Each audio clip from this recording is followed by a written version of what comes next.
La chaise portait mon nom, mais pas ma place.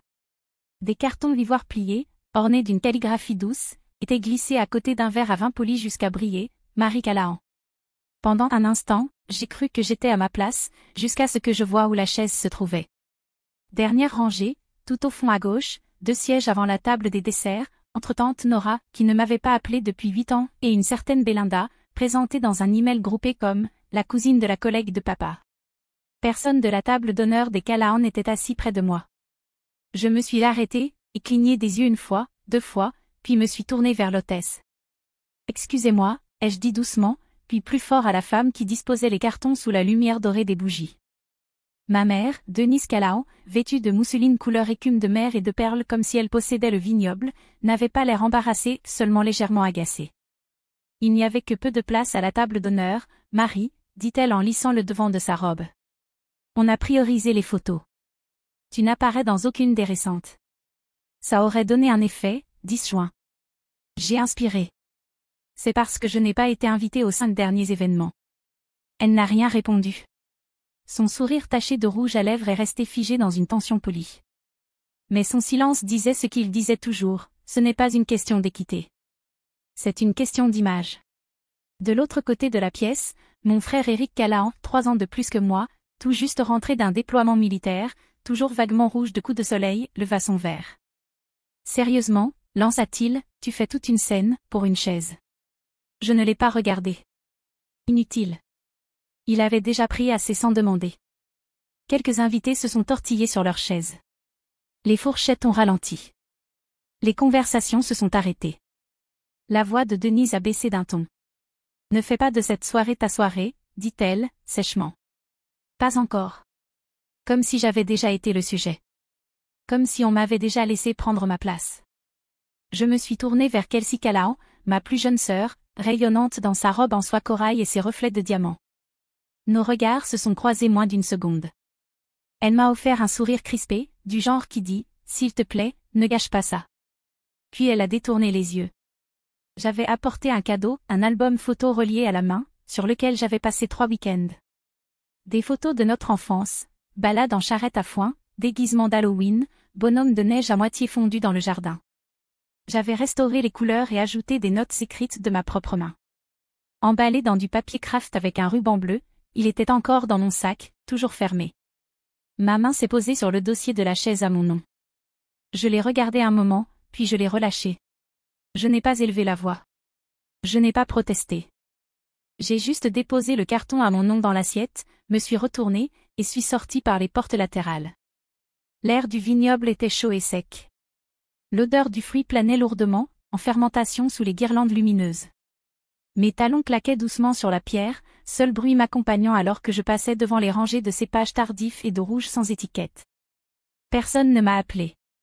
Personne n'est venu. Ils ne remarqueraient mon absence qu'au dessert, et à ce moment-là, je serais déjà loin. Je ne suis pas rentrée directement chez moi après le vignoble. J'ai plutôt pris une chambre dans un motel en bord de route, le long de la route 9, du genre avec des enseignes vacancies qui clignotent et trop de gravier sur le parking. Le réceptionniste n'a posé aucune question. Je l'ai remercié intérieurement. J'en avais assez de répondre à des questions comme si je passais un interrogatoire. La pièce sentait l'eau de javel et le nettoyant au citron. Ça ne me dérangeait pas. J'avais besoin de quelque chose qui ne sente ni le vin ni la famille. J'ai posé le sac en toile sur la commode écaillée. L'album photo en est tombé, la reliure légèrement pliée. Je ne l'ai pas ouvert. À la place, je me suis assise sur le lit et j'ai laissé le climatiseur couvrir le silence d'un bourdonnement. Ma mère, Denise, avait 22 ans quand elle m'a eue. Elle a découvert qu'elle était enceinte la même semaine où elle a appris que mon père couchait avec une collègue du bureau d'assurance. Elle me l'a raconté un jour, pas comme une confession, mais comme une explication. Tu n'étais pas une erreur, Marie. Tu étais une interruption. C'était sa façon à elle d'être généreuse. Elle ne l'a pas quittée, bien sûr. Elle est restée 5 années de plus, entre cris et petits déjeuners glacial, puis l'a finalement mis dehors quand Eric a eu 10 ans. C'est pour lui qu'elle a attendu. Les enfants ont besoin de leur père, disait-elle. Du moins, les garçons. Je lui demandais parfois pourquoi elle n'était jamais retournée à l'université. Elle avait commencé un cursus en administration. Sa réponse était toujours la même. Parce que je ne pouvais pas. Tu étais déjà là. Et pourtant, elle ne manquait jamais de souligner qu'Eric était né pendant ses meilleures années. Kelsey, le bébé miracle, est arrivé plus tard, quand Denise avait quelque chose à prouver à elle-même. Moi, j'étais juste celle du milieu, celle qu'on oublie, le rappel silencieux. Je ne me souviens pas que ma mère m'ait tenu la main après mes 6 ans. Je me souviens, en revanche, du jour de Noël où elle m'a pris l'appareil photo des mains pour me dire de me pousser, afin qu'elle puisse faire une vraie photo de famille. Je me souviens de mon absence sur toutes les photos accrochées au frigo. À 17 ans, j'ai postulé à une école d'infirmière. Mon conseiller d'orientation m'a convoqué un jour pour m'annoncer que j'avais obtenu une bourse d'État. J'ai couru chez moi, ravie, à moitié convaincue que c'était peut-être ça qui la ferait enfin me voir. Elle n'a même pas souri quand je lui ai dit. Eric doit finir d'abord, a-t-elle répondu sans lever les yeux de ses mots croisés. Son programme est plus intensif. Il veut entrer dans l'armée comme officier. On utilisera ta bourse pour couvrir ce que son GIB ne paie pas. Je lui ai demandé ce que j'étais censée faire, moi. Tu es intelligente, Marie. Tu trouveras bien. J'ai reporté mon inscription. Puis encore une fois. Après 6 mois de petits boulots à temps partiel et de projets annulés, j'ai fait mes valises et je suis partie pour le Nevada avec une amie qui bossait dans l'hôtellerie. Je n'ai prévenu personne. Pas même Kelsey. Je faisais le service le soir et le ménage la journée. Je vivais dans une buanderie transformée en chambre pour $200 par mois. Je me disais que j'y retournerais un jour, quand j'aurais de l'argent, quand j'aurais quelque chose à leur montrer. Mais le temps a passé. Et la distance est devenue confortable. Le silence devient une drogue quand on a grandi dans un bruit qui n'était pas destiné à vous. Et pourtant, j'ai essayé. 2 ans plus tard, j'ai envoyé une carte à ma mère. Pas de message, juste une photo d'un lever de soleil d'hiver et mon adresse au dos. Elle n'a jamais répondu. Quand j'ai appelé à Noël, Denise a dit. Oh, on ne savait plus trop où tu étais ces temps-ci. Puis elle a passé le téléphone à Kelsey avant que je puisse dire autre chose. De retour au motel, j'ai sorti l'album photo. J'avais restauré les couleurs d'un cliché de moi et de mes frères et sœurs à une foire d'automne, des bottes de foin en arrière-plan, des pommes d'amour à la main. J'avais 12 ans. Eric avait passé son bras autour de mes épaules, à l'époque où on était encore proches, avant qu'il ne comprenne qu'être du côté de Denise rapportait plus. J'ai fixé la photo longtemps. Je ne me souvenais plus qui l'avait prise. J'ai appris l'existence du prêt 6 mois avant le dîner de fiançailles de Kelsey. Je venais d'obtenir un poste à temps plein à l'hôpital, passant du service de nuit à la coordination administrative. Ce n'était pas glamour, mais c'était stable. Je commençais à chercher un appartement d'une chambre, plus proche du travail. Fini le sous-sol partagé, fini la moisissure dans les conduits d'aération. J'avais assez économisé pour la caution.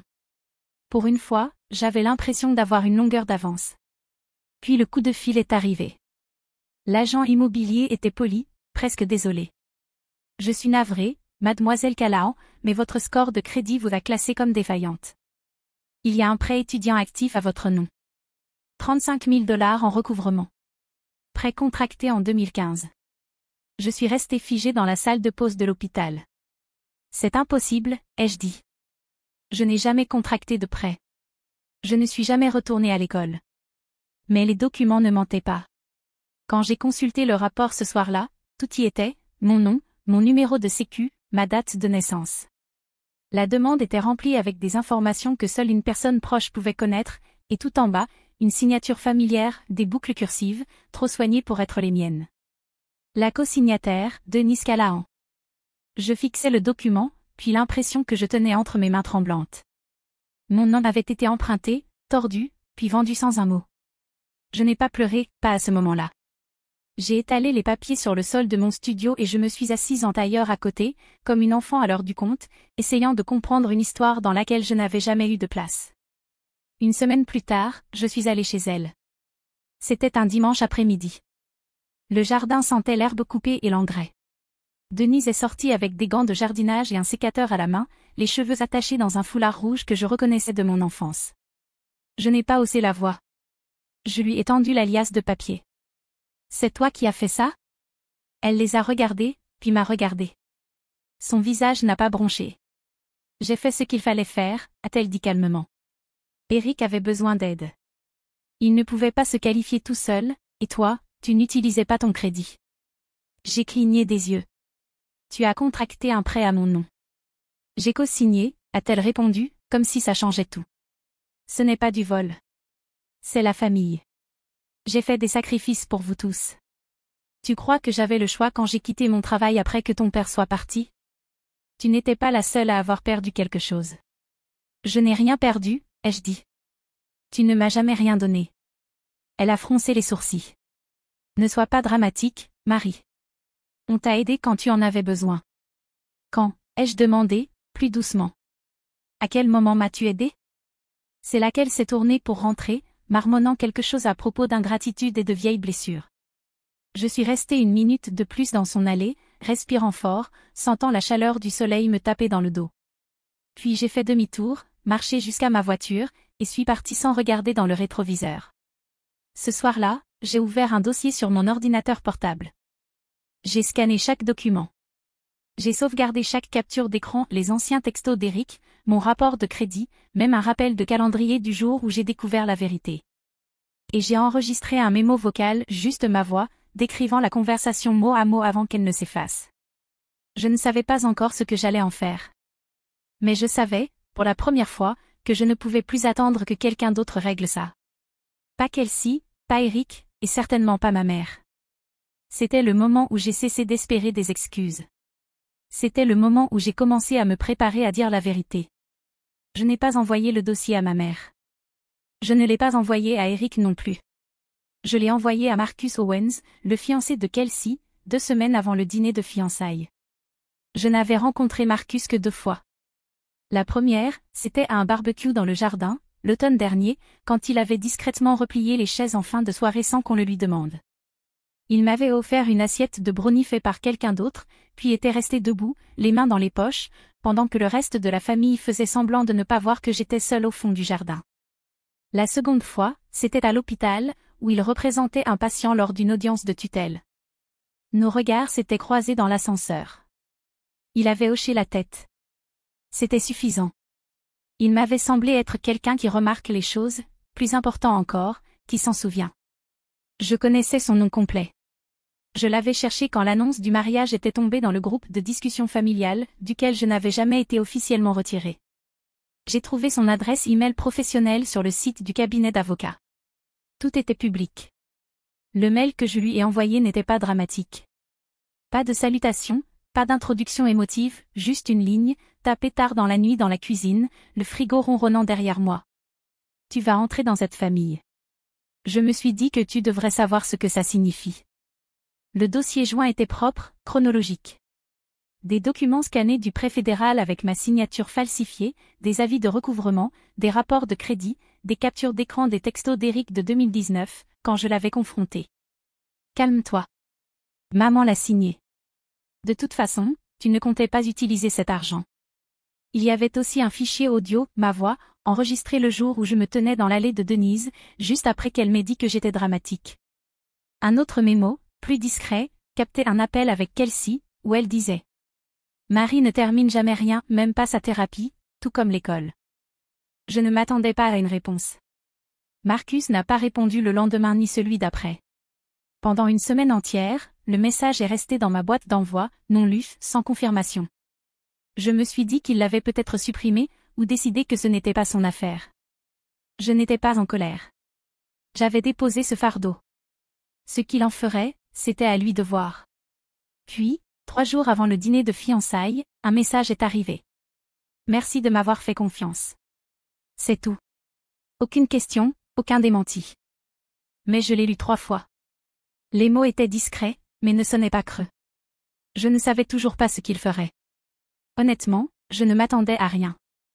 Mais j'avais confié la vérité à quelqu'un dont il n'avait pas encore appris à ignorer la voix. Au dîner, je l'ai observé attentivement. Il bougeait avec le même calme habituel, il a aidé Kelsey à s'asseoir, servi du vin à Denise, et même ri quand Eric a fait une blague sur les mariages à l'étranger. Mais son corps se penchait légèrement en arrière. Sa main flottait au-dessus de l'épaule de Kelsey sans jamais s'y poser. Ses yeux ne s'attardaient jamais longtemps. Kelsey était radieuse. La lumière des bougies réchauffait sa peau. Sa robe corail lui allait à merveille, mais elle ne m'a pas regardé une seule fois. Marcus, lui, l'a fait 3 ou 4 fois, peut-être.